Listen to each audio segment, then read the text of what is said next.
Hi there, I'm going to show you how to replace the battery in this Cadillac key fob.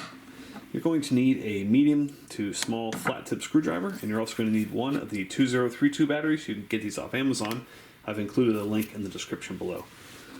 So right here on this case there's a little indentation, and that's where you're going to want to stick your screwdriver. These cases are extremely fragile and very easy to break.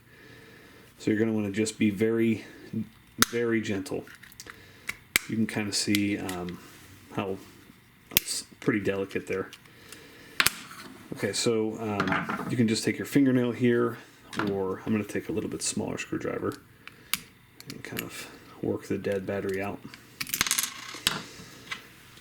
So when you put the new one in, you're going to kind of want to go in at an angle.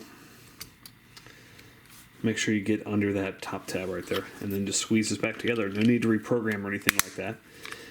The biggest key is just be very delicate, because this case is extremely fragile. Especially the older it is, they get more brittle. Thanks for watching. Hope that was helpful. Make sure you hit the thumbs up button.